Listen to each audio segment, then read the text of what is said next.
From Lagos, the nation's commercial capital, this is the News at 10. Live from Channels Television. Reporting tonight, Amarachi Ubani.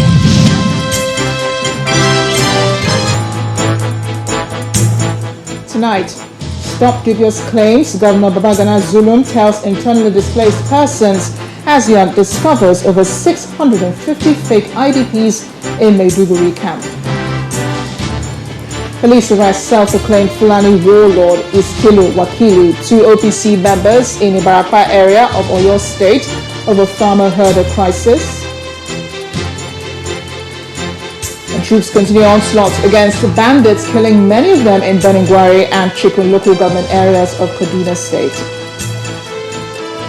And explosions rock Equatorial Guinea's largest city, Bata, leaving several people injured and trapped, plus sports stories and international news.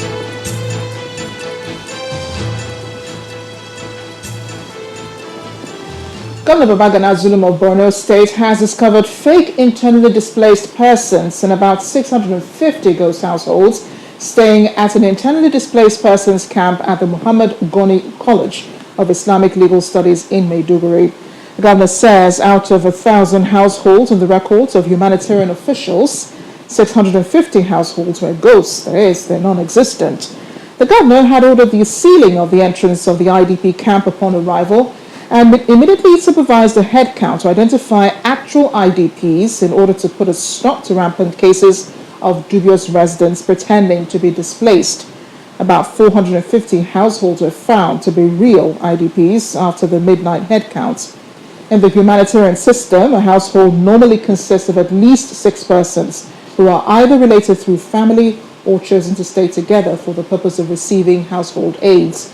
Officials who were part of the midnight head count said Governor Zulum was not averse to approving support for any citizen who may be vulnerable in need of food, but he is opposed to some residents making dubious claims in order to take what is meant for other IDPs. Police authorities in Oyo State say they have arrested a 75-year-old visually impaired man, Iskilu Wakili, who is accused of being the mastermind of a series of attacks against farmers in the Ibarapa area of Oyo State, where cases of violent attacks against farmers had been reported. 2 other persons said to be members of the Odua People's Congress were also arrested. The State Police Command says its officers responded to a distress call that a group of persons had invaded Kajola community in Ibarapa with the aim of arresting Wakili, a Fulani man whom they accused of masterminding the attacks in the area. The police statement explains that the OPC members reportedly set Wakili's house ablaze, while a female whose identity the police is yet to ascertain was said to have been burnt in the fire. The statement adds that Iskilu Wakili has been taken to hospital due to his frail appearance and state of health, while the remaining 2 suspects, who are members of the Odua People's Congress, are currently being interrogated for their involvement in arson and murder. The police have also assured residents of the area that the situation is under control, as they would not hesitate to clamp down on criminals operating in the state.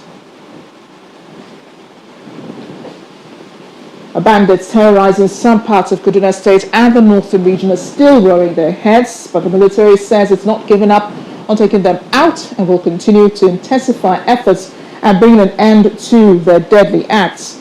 The latest onslaught by the military against the bandits is the aerial missions conducted over locations in Chikun and Beningwari local government areas of Kaduna State, where the military says it killed several of the bandits. The State Commissioner for Internal Security and Home Affairs, Samuel Aruwan, says the troops sighted the bandits several kilometers northeast of Kushaka while crossing a track to flee from the aircraft, and were promptly engaged and neutralized. He explains that another set of bandits were equally killed by troops during a mission conducted at the Beningwari general area. According to him, 4 bandits were also killed, several others injured, in an ambush conducted by troops around Gwagwada community in Chikun local government area. Mr. Aruwan further explains that the troops laid an ambush at Antenna village and succeeded in neutralizing the bandits as they approached the location, killing 4 of them, while others escaped with gunshot wounds. Staying with security, a former deputy governor of Kaduna State, Mr. Bala Bantex, has been reacting to the situations in the country, especially on the interventions of some non-state actors. The former deputy governor says some of those who speak about the security situation have rather fueled it. He also proposed the issue of negotiating with criminal elements who abduct innocent citizens. He was guest in our program, Sunday Politics. Gumi's statement that is also a show of our failing situation, because when non-state actors are given the privilege to talk this way, rather than talk to authority and advise authority in their privacy and so on over such very sensitive issues, it is a mark of failure as far as I'm concerned, because the issues Gumi is raising, some of them have touched at the very core of the issues that bring about insecurity. Fortunately for him, people are battling with how to survive, and they are not looking at the details of what he said. But even in a very peaceful environment, some of the comments can spark a lot of... well, let me just go straight to the point. Negotiating with people who have destroyed the economy of thousands of Nigerians, who have made life so totally useless, and who are still doing so, and whose number continues to increase, and who are doing everything they are doing in order to empower themselves, make themselves richer than the ordinary people put together. For the primate of the Anglican Church, of the Church of Nigeria Anglican Community, Church of Nigeria Anglican Communion, Henry Ndukuba, the federal government needs to be sincere in delivering good governance in order to secure lives and property of the people, especially those in the northeast. The primate also accuses some private and public individuals of funding bandits, but he applauds government for appointing new service chiefs.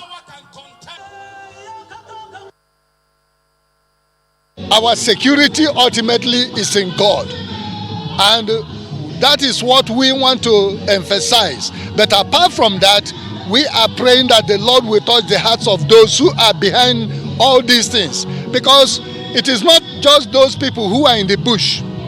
There are powerful people in cities, even in government, even in business, who are funding what is happening. And there are organizations that must be, for now they are faceless, but we are praying that the Lord will reveal their secrets. It is necessary for every community to rise up to this. And I don't want us to get to the point where we will resort to self-help. So that is why we want to encourage the government to do the needful. Let the government rise up to their responsibility of securing the lives of the people and our property. Nigeria is sick, and we need God's intervention. We're staying with our theme tonight. A warning has gone out to Nigeria's political elite that unless a rational conversation about security takes place, even more challenges lie ahead. That's the view of the founder of the Center for Values and Leadership, CVL, Professor Pat Utomi. Professor Utomi is worried that all the motions being undertaken by the elite have not led to viable solutions to Nigeria's problems. He told Channels Television's Ladi Akeredoluale on our current affairs program, Newsnight, that the politicization of the country's state of insecurity remains its biggest hurdle to date. Security is a collective proposition that the whole of society need play a role in ensuring that we have. Unfortunately, for us in Nigeria, security or policing has been politicized in a manner that prevents us from having rational public conversations around it. I think that if we had rational public conversation, we recognize that every life is extremely valuable, and that the primary reason of the state for being, without which it begins to lose its legitimacy, because those who have power often don't realize that the state functions because it has legitimacy, and that legitimacy is a replenishable attribute. If you don't replenish it, there is the politics of power erosion. And once the politics of power erosion sets in, after a while, the state fails because the politics of power erosion and the fading legitimacy of the state gets to a point that no matter what power you think you have, is completely dysfunctional. We saw it happen in Liberia. We saw what it cost us as a country to reinstall that in Liberia. I ask myself, why aren't we learning from what happened in Liberia to see how, if we don't do the appropriate things, we could be in the same circumstance?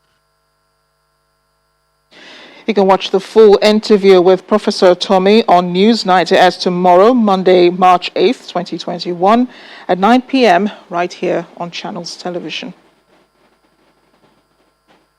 And as authorities at all levels continue to fashion ways to tackle the security challenge in the country, the Nasarawa state government and the Nigeria police are adopting new strategies. The state government says it has taken steps to protect school children, among other efforts to boost security, just as the state commissioner of police expresses his optimism that the launch of Operation Puff Adder 2 will guarantee greater success. Our correspondent Halima Gayom has more. Nasarawa state is situated in the middle of 5 states and the FCT, a position that heightens its vulnerability as each of these states are plagued by peculiar security challenges. Some hoodlums use the state as a hideout and safe house, while some others as camps to plan attacks on other parts of the country. These are 28 suspected criminals paraded by the police. They are among the 127 nabbed between January and March for various violations. They were going around menacingly, robbing everywhere. Weapons, ammunition, cash are some of the exhibits recovered. Insecurity is a topic that has dominated national discussions and has continued to generate different reactions from several quarters. Nasarawa State, north-central Nigeria, has its share of challenges too: kidnapping, banditry, farmers-herders clashes, armed robbery and such like. However, security agencies are not backing down in their efforts to tackle the menace. The Nigeria police has launched another strategy to improve the security atmosphere of the state: Operation Puff Adder 2. After a successful first phase of the operation, a second one becomes incontestable. The police boss is optimistic of a greater success. We have deployed them to about 5 strategic areas in the state, and they are puffing harder where they are. And no criminal element will dare venture into where they are. Aside logistical support, the executive comes through with routine security meetings convened and presided over by Governor Abdullahi Sule. The month of March begins with one necessitated by renewed activities of bandits in the state and abduction of school children in some parts of the country. The state governor enumerates efforts to secure schools. For the watch out, we have also engaged some security patrol, especially for the military, in Wamba local government areas because of the government girls secondary school in Wamba, in Garoku area because of the government girls secondary school in Garoku, in Odege area, in Nasarawa local government, in Panda area around Gitata because of the activities there. We have also sent watch out in Wuse, Akiri and Tunga area. Although authorities are adopting measures to improve security, results from these efforts is what the people say they crave for. And until they can go about their businesses without fear, they would not stop requesting for more. Halima Gayam, Channels Television News. In part 2, after the break, we have more on the clampdown on bandits terrorizing the northern part of the country by the military. We'll be joined by a former commander of the Army's Operation Safe Haven, Major General Henry Ayola. Do join us again.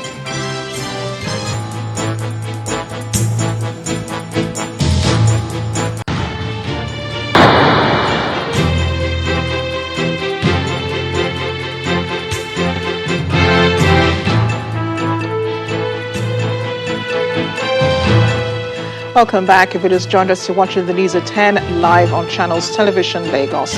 A reminder of our top stories. Stop dubious claims. Governor Babagana Zulum tells internally displaced persons as he discovers over 650 fake IDPs in Maiduguri camp. Police arrest self-acclaimed Fulani warlord Iskilu Wakili, 2 OPC members in Ibarapa area of Oyo State over farmer-herder crisis. Troops continue onslaught against bandits, killing many of them in Beningwari and Chikun local government areas of Kaduna State. And explosions rock Equatorial Guinea's largest city, Bata, leaving several people injured and trapped.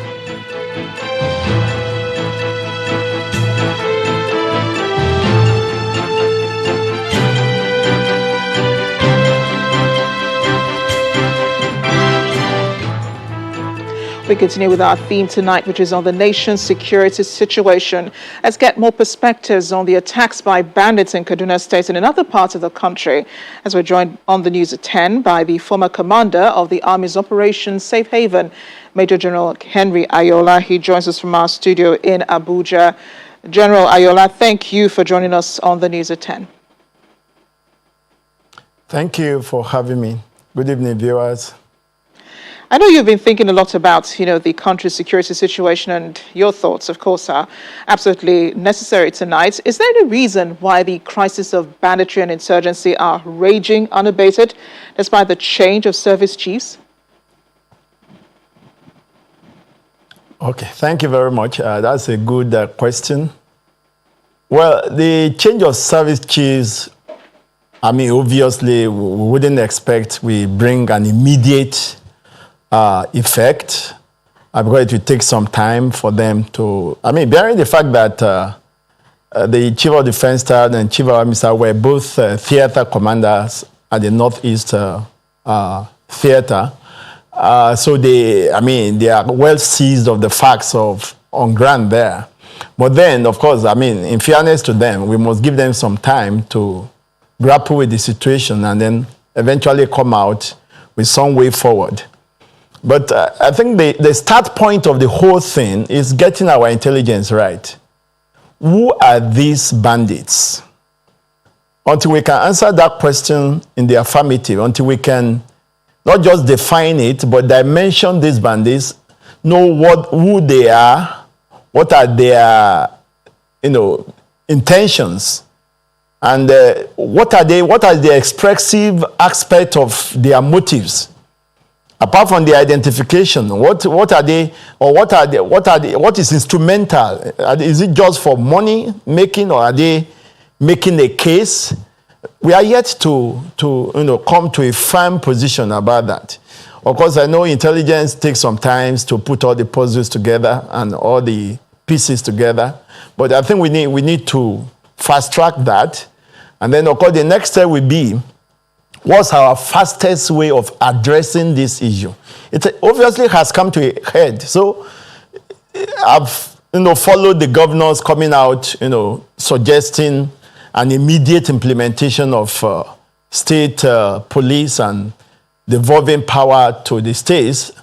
And I think that's the way to go. I've been an advocate of restructuring, and we just had our summit last week, and we've been talking about the issue is no longer either there should be restructuring or not. The issue is, where do we start? What is a proposal? What's an actionable proposal on ground? And which of the sectors should we start? And I think the situation has presented the answer to us. That the security aspect of the nation right now requires that immediate implementation of state police and, in fact, sub-national police down the line. Like I often say, that security, like politics, is first local. So if we must address it locally, and that's an immediate step to take. And I want to encourage the governors to take the next step by putting or sponsoring a bill in the National Assembly to begin to tweak the exclusive list, particularly as relating to security. And concurrently, to look also at the area of devolving some of the resources to the states so that they can have the required resources to handle the sub-national police services that they will want to put in place. Now, that's one aspect of it I think that should go, together with the devolving power for them to address the issue of state police. Now, going further than that is, there are things that can be done at the local level itself. I've advocated the issue of beefing up the security architecture at the local, BRS basic level, where, for example, at the schools, we should have either we use the closed user group telephone system or just the basic mobile system. We should have the National Orientation Agency advertising the emergency number 112. And for the schools to have at least 5 numbers of persons who are often on ground, either those who are in charge of the dormitory of the students or somebody at the gate, maybe the chief security officer of the school, at least key persons who will at least have at least 3 of them on ground at a given time who can call 112, okay? And then to now go further to see how do we shorten the response time when 112 is called. I'm aware that the NCC is doing a good job in even shortening the process so that the responders can get the SOS call within a short time. And then the issue now will now like how quickly can we respond? What is the nearest response point to those schools? Those are the things we have to work on very quickly, because even if the communication is working well, the effectiveness will be determined by the shortness of time of response. When you have a real-time intelligence, either a human intelligence or signal intelligence or a combination of both, the delivery time will depend on how quickly, how swiftly can the responders get to the spot. Okay, so these are things we can work on very quickly. Yeah, and Major General Ayola, it will help to shorten. Major General Ayola, sorry to cut in here, but you have reeled out, some really interesting, strategies towards curbing the banditry and so on. And I know you're a big advocate of intelligence, of the intelligence community. You've advocated a strong intelligence community and so on. What really is the problem?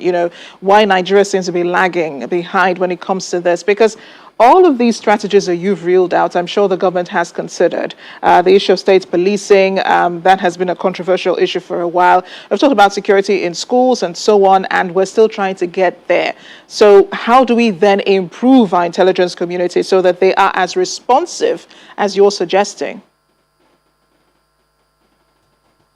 Yes, the agencies that are involved in this line of action that I just listed, I guess they are hearing me, and I guess they are making some efforts already. I think what is really required is concurrent efforts from all the agencies that are involved, all the first responders, the administrative system, the communication system, to bring everything into convergence so that it can deliver the security service we're looking for.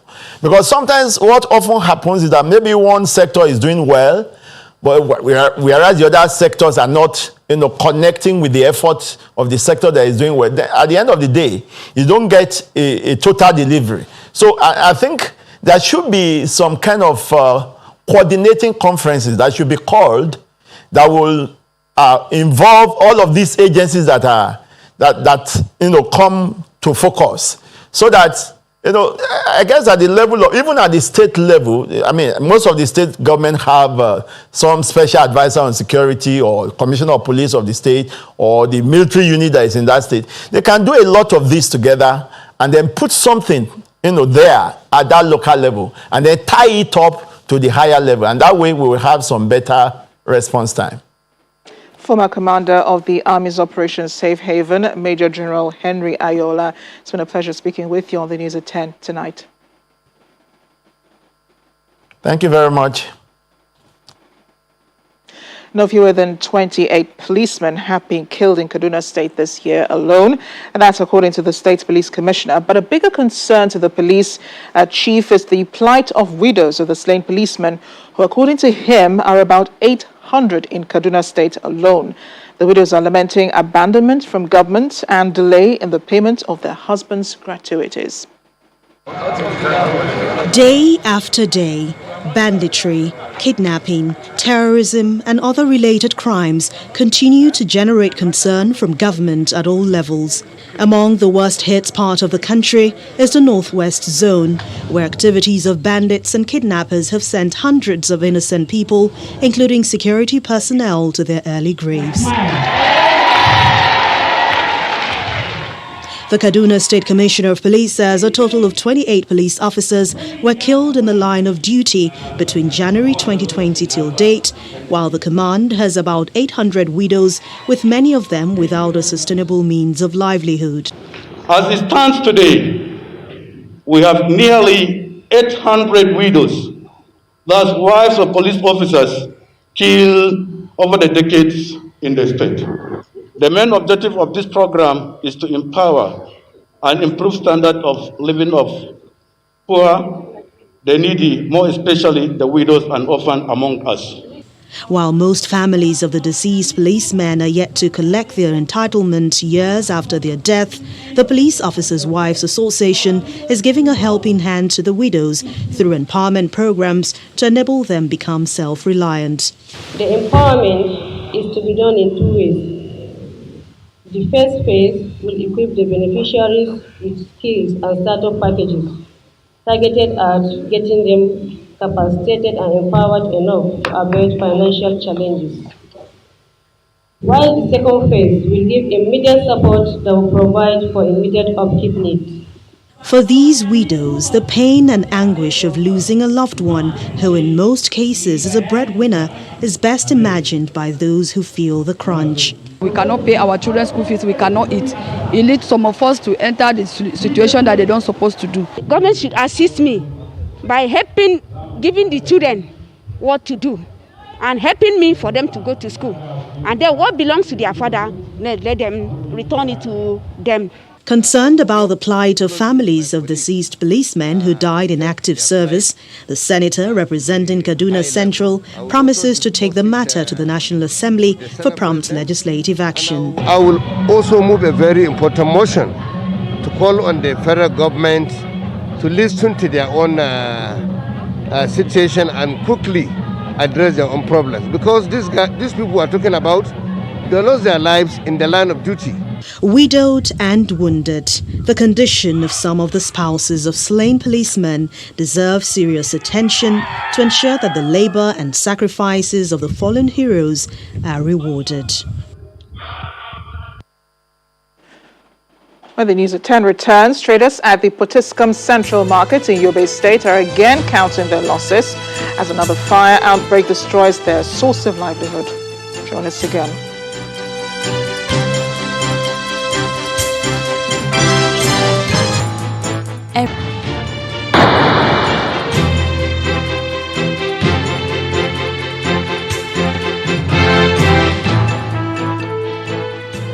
Welcome back. The presidency has been reacting to reports of a fire outbreak at the presidential villa yesterday, describing it as false. The president's spokesperson, Mr. Garba Shehu, says there was a bushfire between the outer wire fence and wall surrounding the villa, precisely in the area between the villa and the barracks towards Asokoro, but not inside the villa. He explains that the fire, as being speculated, might have started from a passer-by dropping a burning cigarette, and that the Federal Fire Service will ascertain the reason for it when its investigation is complete. He adds that the fire was seamlessly contained without any loss of life or property. While the president has been felicitating with the vice president, Professor Yemi Osinbajo, as he clocks 64 today. President Muhammadu Buhari describes Professor Osinbajo as a reliable and dedicated deputy. The president's statement reads, a reliable and dedicated deputy who is not only admirably competent, but also exudes confidence and passion in the performance of his job. It further said, I'm proud to have selected Osinbajo as my running mate, and he has given a good account of himself since our journey began in 2015. The president adds that Professor Osinbajo is a cool-headed gentleman who puts the interest of Nigeria above other narrow considerations, an incredibly patient politician who demonstrates remarkable intellectual and mental energy in the discharge of his duties.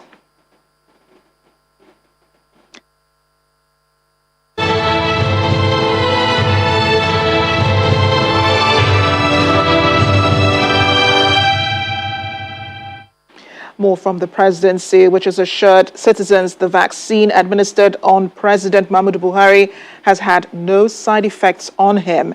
A senior special assistant to the president, Mr. Garba Shehu, who gave the assurance in a statement, dispelled fears and misconceptions about the safety of the COVID-19 vaccine. He says the president felt normal after the jabs and went about doing his job. Mr. Shehu hopes this will send a strong message to people, especially those grappling with the efficacy and safety of the vaccine. President Buhari and the Vice President, Yemi Osinbajo, received their first shots of the COVID-19 vaccine in full view of the public yesterday. Meanwhile, the National Primary Healthcare Development Agency is insisting a coalition against COVID-19 is bearing the cost of transporting the vaccines to states from the nation's capital. Speaking to Channels Television in Abuja, the executive director of the agency, Dr. Faisal Shuaibu, denies budgeting any amount for the transportation of the vaccines to the states.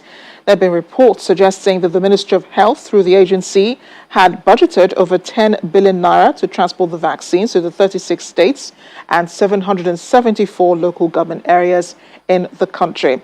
Dr. Shuaibu further explains that the cost that will be incurred is for states without airports, which he insists cannot amount to more than 1 billion naira. CACOVID is a private sector-led organization established to assist the federal government in combating the coronavirus in the country. CACOVID has taken up the responsibility of delivering the vaccines from Abuja to the states, right? The only cost we're going to incur is the cost of delivering the vaccines from any airport to nearby states that do not have functional airports. Clearly, that cannot be 10.6 billion naira, right? You can do the math on the back of an envelope, and you know that it cannot be anything that is close to 1 billion, right? So I believe that CACOVID has already identified that cost as something they're going to take up, right? I do not know how much it's going to cost them, but that is something that they have already identified as a cost they will bear, and we're working together with them. So it is not correct to say that the federal government is going to be expending 10.6 billion naira to transport vaccines to the states. That is, incredulous.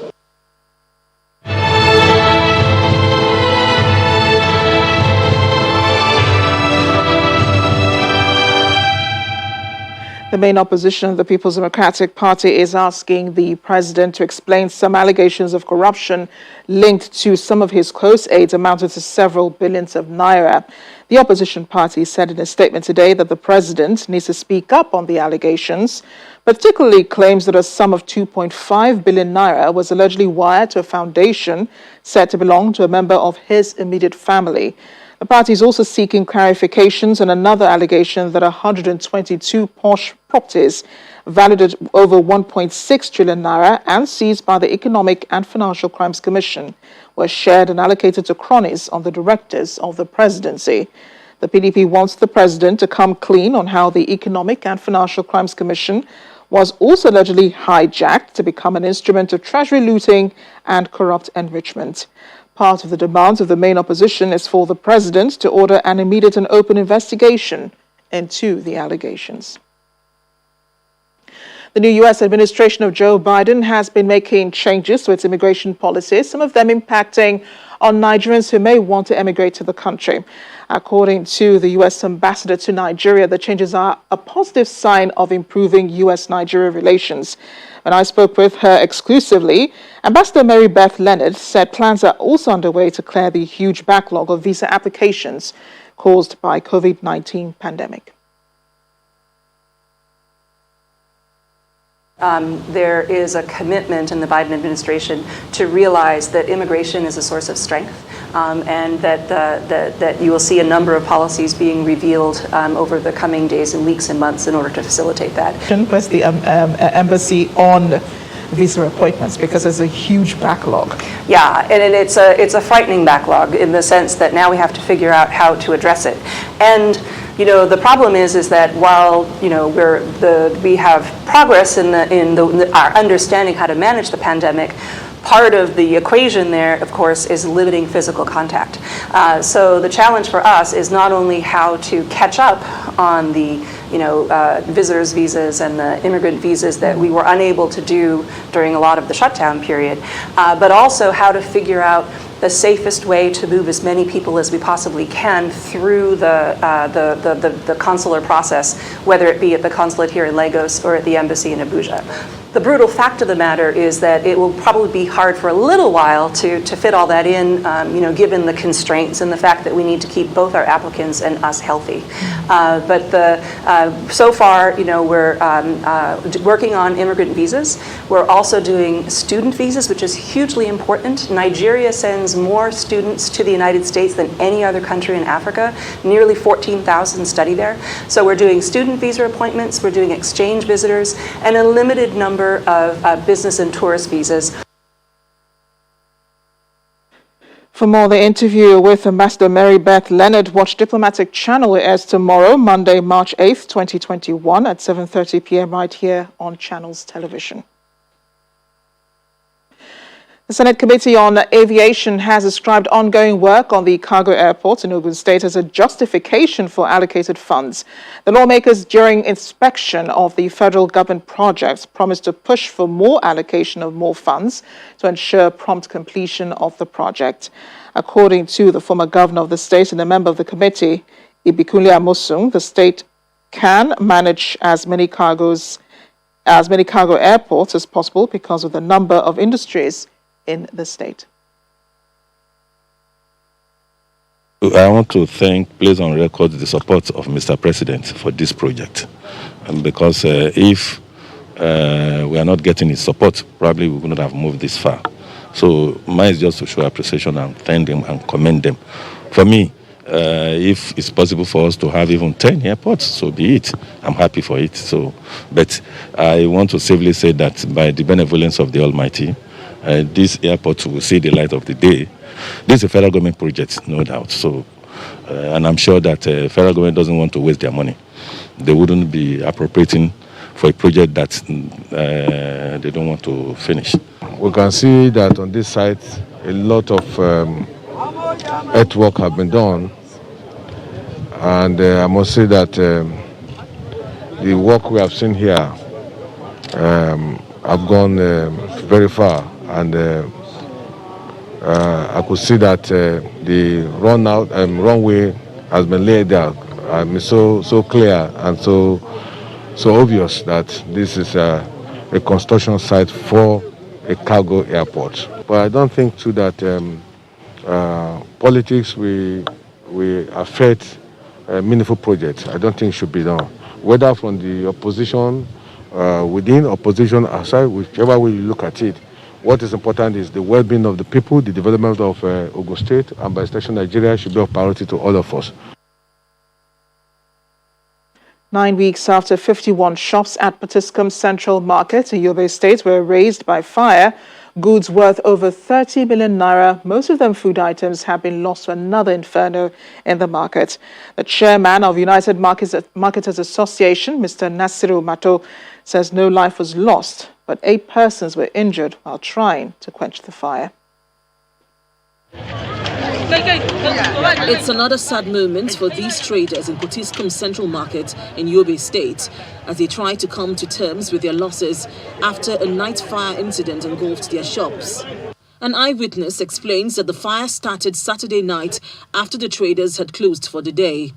Although the cause of the fire is not yet known, the leader of the traders reveals that goods worth millions of naira were destroyed. We have about 8 casualties, but those ones they came in order to rescue, so they got injured. But we take them to the hospital, and they are already getting their treatment already. SEMA, they came this morning around 8:30. They already took their assessment, number of shops, and actually we lost a lot because these shops which they are selling produce, at least 20 to 30 millions of naira had been lost. The traders are seeking assistance to rebuild their shops. Bayan mun tashi a shago, na je gida kenan a cikin hutawa sai aka mu waya. Akan maza ka yo kasuwa. Wuta ya kama wajajen ku. Sai na kama hanya na tawo. misalin karfe 9. Ina zuwa kenan daga nesa sai naga jama'a ga wuta ya kama. Kuma ya kama da sosai ne. The Emir of Fika sent a delegation to sympathize with the traders. Most of these fire incidences, are triggered by fluctuations in electricity supply. So once they leave the shops open, with the switches on, that will trigger the incident. So my advice to them is that when they are leaving for the day, they should ensure that all the fire points in the shops are switched off. The Yobe state government has started constructing modern markets across the 6 local government councils of the state, and residents are hopeful that when completed, these modern market facilities will be safer and bring an end to incidents of fire outbreaks in the state. Nigeria is dealing with incidents of theft from pipelines. Meanwhile, construction of houses on rights-of-way is another problem. Besides these unsafe human activities, the Nigerian National Petroleum Corporation has been blamed for not providing adequate security and conducting proper maintenance of its facilities. Our correspondent Dario Dowu in this special report revisited some pipeline corridors, especially those with a history of deadly blasts. He connects the dots of possible causes of explosion and traces the rebuilding and recovery process for people affected. This is the neighborhood in Abule Egba, and the residents here have a lot to say about pipeline explosions. We just covered this place. It's like big hole. There's a container on it. What they told us that they want to sell the container, but no one of us know that there is a business on that container and they are digging this place. In the process of rescuing my children, that was how I got born. And since that time, we were moving from one hospital to another. So I will be happy if the security will be tight for this place. 2 years ago, the pipeline erupted at this point after it was tampered with by vandals. But the blaze got ignited about 2 kilometers away from here. The residents said the petroleum product flowed through the drainage, and when the fire started, many buildings and cars were destroyed. In another neighborhood in Abule Egba, 5 people were killed when the pipeline that travels along the road exploded on a Sunday evening in 2020. Authorities say a leak from the pipeline caused by vandals triggered the fire. Up to 9 tapping points, just at my back here, along the pipeline right of way here. 9 points within a space of 10 meters. Many lost properties to the inferno. It's over a year since the incident, and the neighborhood still bears a huge mark of destruction. Balogun, who is the chairman of the Resident Association, says the community is seeking compensation from the NNPC. The NNPC has to compensate members of the community. But what we're actually waiting for now is that they said that every decision that were reached at the panel, because it wasn't our case alone, several other cases, but on every other decision, that it is going to be written down as a gazette. The blast in Barua area of Lagos, caused by a liquefied petroleum gas plant located in a populated neighborhood, was also a deadly one. We return to the blast site, deathly quiet. There is no coming back for the gas plant at this location. No rebuilding process underway, and the rubble yet to be cleared. The story of Abule Ado, where a deadly blast left a wreckage of high magnitude, is another Sunday tragedy. The explosion reverberated, and many Lagos residents felt the vibration miles away from this point where the pipeline was said to have been ruptured. This Catholic boarding school was the hardest hit. It is now just an open field. When the governor visited, shocked by the level of destruction, he said the scene looked like a war zone. He announced an action plan. It's a 2 billion naira relief fund, and the state government will immediately be putting 250 million naira in that fund. And overnight, I have gotten 3 banks to open accounts for that fund. I was inside with my family. My mom. These residents survived the explosion, but still feels the pain of neglect and unfulfilled promises. I didn't see any help from the government. Even up to date, I'm still going to the hospital for my eye clinic. All the things we have here, we didn't see anything. Nothing, not even a block on the land. Even our property, none of it. My mom didn't even come out with one cloth. NNPC have done nothing since that time. Even there was a time sometime last year, around November time, that very spot started to have some, some things that are coming up at that place, showing that the oil split is not properly done. So we are still living in danger in this community. Either punctured by oil thieves or accidentally ruptured by heavily laden truck, the stories of pipeline explosions in Lagos bear similar signs. From Abule Egba to Abule Ado, eyewitnesses say the explosions are preceded by a strong smell that fills the air, a loud bang followed by a vibration, and a blank they find difficult to describe. Dari Ido, Channels Television News. A Justice of the Supreme Court, Honorable Justice Sylvester Nguta, has died. The Honorable Justice, who was due for retirement by the end of this month, died just weeks before his 70th birthday. A statement by the Apex Court says Justice Nguta was moved to the intensive care unit of the National Hospital, Abuja, after testing negative to COVID-19. President Muhammadu Buhari has condoled with the family. The president described Justice Nguta as one who lived and served the country with his knowledge of the law. Justice Nguta, who was charged with money laundering in 2017, was among those whose homes were raided by operatives of the Department of State Security. On the foreign scene, nearly 300 people are believed to have been injured in a series of explosions in the commercial hub of Bata in Equatorial Guinea. Authorities are still unsure how many people have died. The cause of the fire or the explosions still unclear, but reports on state media show people looking for survivors in the rubble, lifting up blocks of collapsed buildings. The Health Ministry says volunteer health workers have been asked to go to Bata Regional Hospital. It's also asked for blood donations due to the high number of casualties. France and Spain have expressed their condolences to victims of the blast, describing the event as a catastrophe and urging people to remain at home and call the emergency numbers. Britain's Queen Elizabeth II has praised the renewed sense of closeness the coronavirus pandemic has brought to communities around the world. Her address was given via video messaging ahead of the Commonwealth Day, which is March 8th.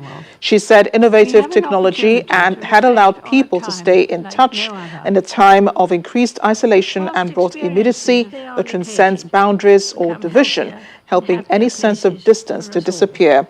She highlighted the courage, commitment, and selfless dedication to duty made by medical staff and other public service workers fighting the pandemic. Courage, commitment, and the need to maintain greater physical distance or to live and work largely in isolation has, for many people across the Commonwealth, been an unusual experience. In our everyday lives, we have had to become more accustomed to connecting and communicating via innovative technology, which has been new to some of us, with conversations and communal gatherings, including Commonwealth meetings, conducted online, enabling people to stay in touch with friends, family, colleagues, and counterparts who they have not been able to meet in person. Increasingly, we have found ourselves able to enjoy such communication, as it offers an immediacy that transcends boundaries or division, helping any sense of distance to disappear. We have all continued to appreciate the support, breadth of experiences, and knowledge that working together brings, and I hope we shall maintain this renewed sense of closeness and community. Looking forward, relationships with others across the Commonwealth will remain important as we strive to deliver a common future that is sustainable and more secure, so that the nations and neighborhoods in which we live, wherever they are located, become healthier and happier places for us all.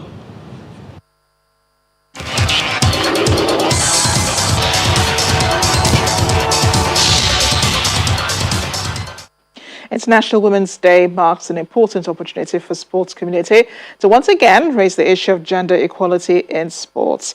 Across the globe, sports federations are increasingly creating more visibility for women's sports. And this report takes a look at how more women are embracing sports and the challenges faced in making a living out of the game. Every year, the world celebrates International Women's Day, and in Nigeria, there's an increase in awareness on the day as many continue to demand more opportunities for the female folk. In the field of sports, more women are embracing formerly male-dominated aspects. For instance, in cycling, it's all about choosing to challenge the norm, breaking barriers, and conquering fear. We're changing the narrative, and we feel that we as a club, we just felt that showcasing women cycling in a single peloton on a day like this to commemorate International Women's Day will make young girls think if they can do it, I can do it as well. I think it's something we have to start from grassroots, and so we have to target children. As they're growing up, we need to be able to support them, encourage them such that they're able to take up a sport at least. While Psychology Amazon cyclists are encouraging more women to participate in sports, the issues of creating the necessary environment and support that will help them thrive is still a major discussion. There is a long way to go in Nigeria, but there is hope. Boys and girls are regularly seen at sporting facilities training together, but very few girls make it to professional level. Favor Asukuwo is from Akwa Ibom State and loves basketball. She came to Lagos to pursue her passion. The only challenge I'm having playing basketball is because of chance. I don't have chance. I'm hustling because I'm the second child to my parents. I don't have money.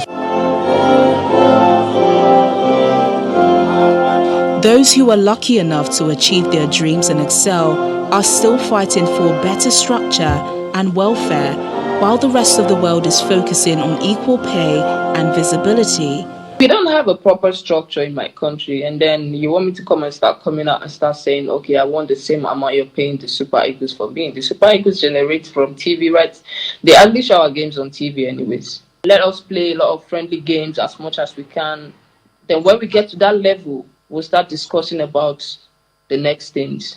For women in sports, International Women's Day celebration can only be meaningful when they are applauded, sponsored, and equally rewarded as their male counterparts.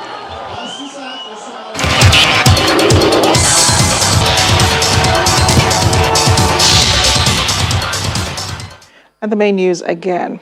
Borno State Governor Babagana Zulum today paid an unscheduled visit to an internally displaced persons camp in Maiduguri, where he discovered some fake IDPs in about 650 ghost households. He visited the camp around 1 a.m. That is the news at 10 tonight. Thanks for watching. I'm Amarachi Ubani. Good night.